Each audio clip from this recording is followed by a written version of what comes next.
Nome, Pai, Filho e Espírito Santo. Vamos agora continuar tratando do sexto e do nono mandamentos. Não pecar contra a castidade, não desejar a mulher do próximo.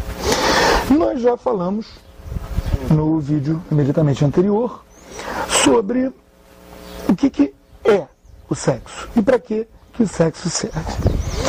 E agora nós vamos falar do outro lado da moeda, do que ele não é. Nós vimos no vídeo anterior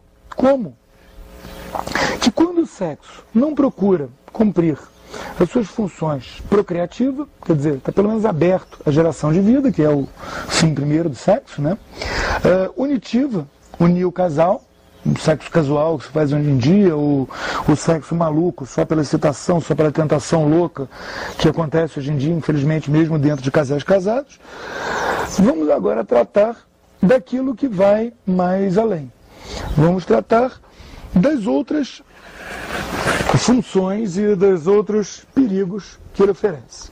Primeiro, nós falamos da questão da tentação, né? Como que quando nós convivemos, vivemos, passeamos no meio, vemos na internet, vemos na TV imagens, coisas que fazem pensar em sexo, a gente fica com desejo.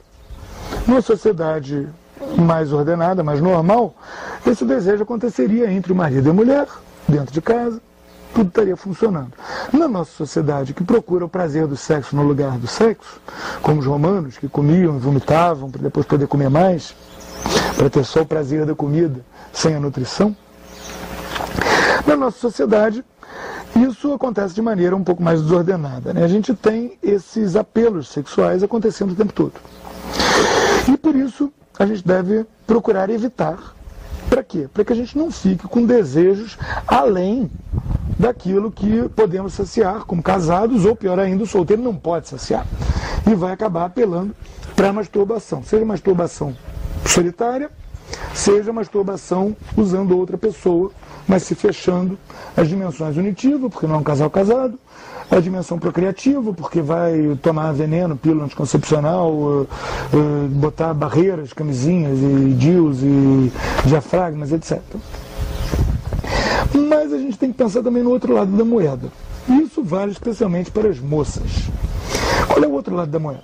O outro lado da moeda é que a maneira da tentação sexual operar no homem e na mulher é radicalmente diferente.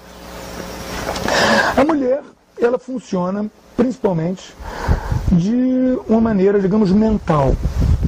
Ela vai ser atraída por um homem que ela perceba de tal maneira, que ela perceba mentalmente de tal maneira, que tem algum poder que ela reconheça. Algumas vão ser atraídas pelo poder da força física. Outras, que vão desprezar essas primeiras, vão ser atraídas pelo poder do intelecto. Outras, desprezadas por essas, atraídas pelo poder do intelecto, vão ser atraídas pelo dinheiro, propriedades, carros novos. Outras vão ser atraídas pelo poder do cara não estar nem aí para a sociedade e viver como um hippie tocando violão na esquina. Cada uma delas vai ser atraída por uma forma determinada desse poder que ela vai ver.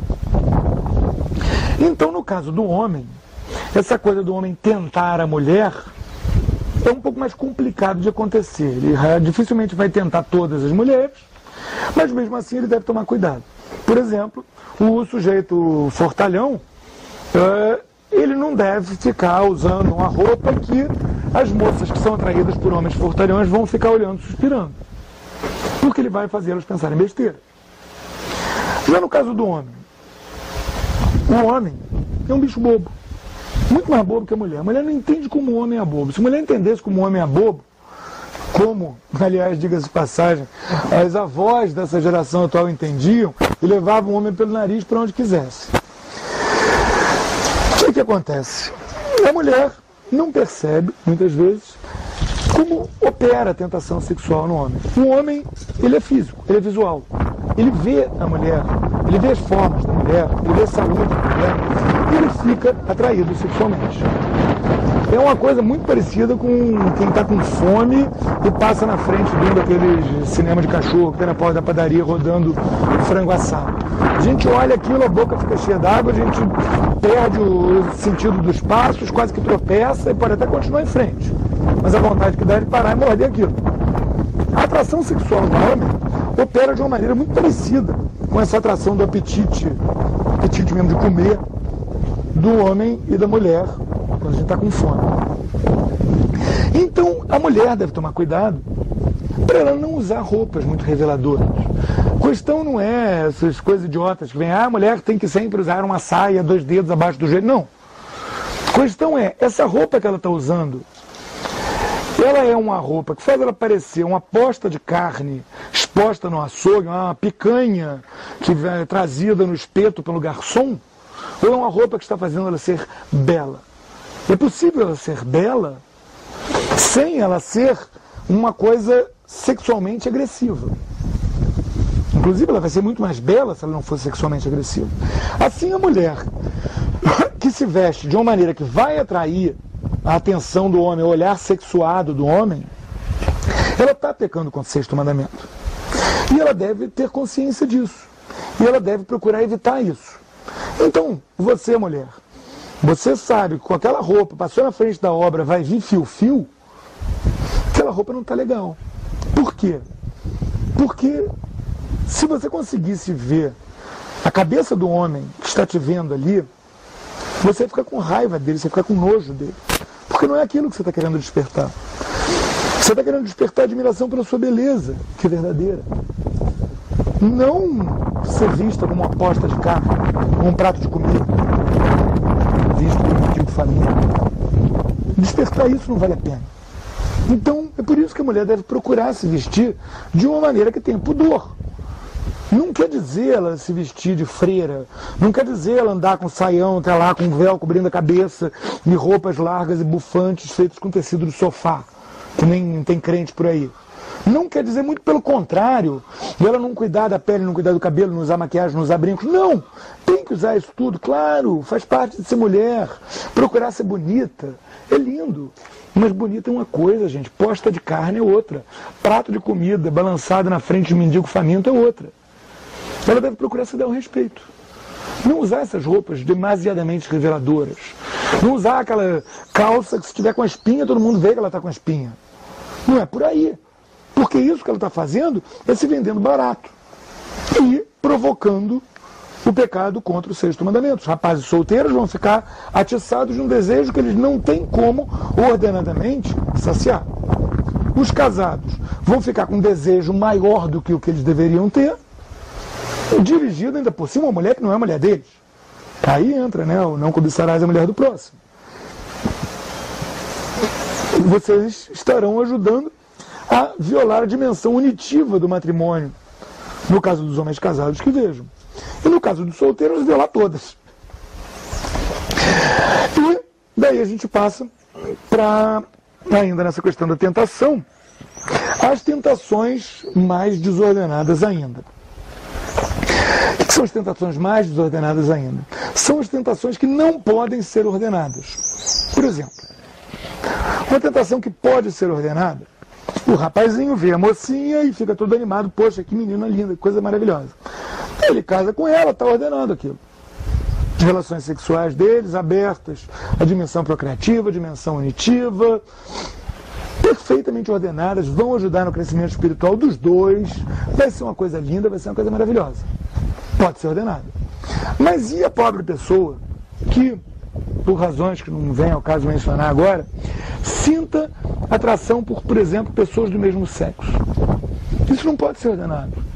Não tem como casar, não tem como ter uma dimensão procriativa naquilo. Não tem sequer as partes que se encaixam.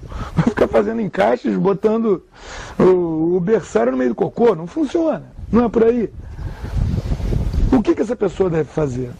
Ela deve procurar se manter casta. O que quer dizer isso? Isso quer dizer que se ela realmente não consegue ter desejo por uma pessoa de sexo oposto, poderia levá-la a ter uma vida matrimonial até. O que ela deve fazer? ela deve procurar evitar ao máximo todas as coisas que possam atiçar esse desejo sexual. Ela é, como se dizia antigamente, alguém que foi chamado a ser solteiro. E ser solteiro quer dizer ser casto, quer dizer não ter relações. Para isso, o que ela tem que fazer? Evitar os lugares que vão fazê-la se sentir tentada, evitar ver coisas que vão fazê-la se sentir tentada, procurar desviar o olhar daquilo que possa tentá-la. Se ela é atraída por pessoas do mesmo sexo e ela fica tentada vendo-las com pouca roupa, pombas, não vai numa academia de ginástica, não vai virar militar e ficar num quartel que vai ter que tomar banho junto com um monte de outras pessoas do mesmo sexo. Em suma, ela deve procurar evitar isso e viver como qualquer outra pessoa solteira deve procurar viver. Porque o solteiro deve procurar viver assim, até se casar. Depois que ele se casar, ele deve continuar procurando viver assim, a não ser em relação à mulher dele, ao esposo dela. Porque aí ele pode ter uma vida sexual perfeitamente ordenada que vai ajudar no seu crescimento espiritual. Mas a pessoa que tem essa dificuldade em se sentir atraído por alguém do sexo oposto, mas que se sente atraído por pessoas do mesmo sexo, ela deve procurar viver então como o solteiro de maneira perfeitamente casta, evitando essas ocasiões de pecado e também procurando evitar ser ocasião de pecado para o próximo. Cabe observar, inclusive, que homem é homem, mulher é mulher, e isso faz com que a tentação homossexual masculina opere de maneira equivalente à tentação heterossexual masculina. Ou seja, o homem que é atraído por outros homens, ele é atraído por outros homens pela forma física, pelo cara sem roupa, etc. e tal. Exatamente como o homem que é atraído por mulheres é atraído pela forma física, pela mulher com pouca roupa, e por aí vai. Então, o rapaz fortuchinho também deve, outra razão maior ainda para ele procurar evitar usar roupinhas, camisetinha, mamãe tô forte, etc., é que ele vai estar tentando os pobres rapazes que são atraídos por pessoas do mesmo sexo. Do mesmo modo, a moça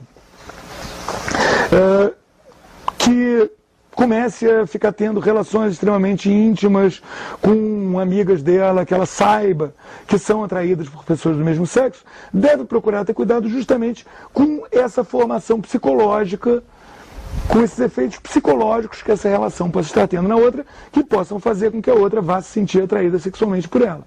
Porque isso vai fazer com que aquela pessoa tenha um desejo que ele não vai ter como saciar ordenadamente. O que é uma crueldade. É uma coisa que não se pode fazer com o outro. E é também uma violação do sexto mandamento. Por isso, nós devemos procurar, ao examinar a nossa consciência, ver, será que eu fui ocasião de tentação para o próximo? Seja ele heterossexual, seja ele homossexual. Será que eu cedi a isso? Será que eu procurei essas ocasiões? A gente tendo em mente como funciona a tentação do sexo oposto, é mais fácil para a gente perceber quando a gente está sendo tentador. E quando assim, a gente está pecando contra o sexto e nono mandamento ao fazer com que o outro peque contra ele.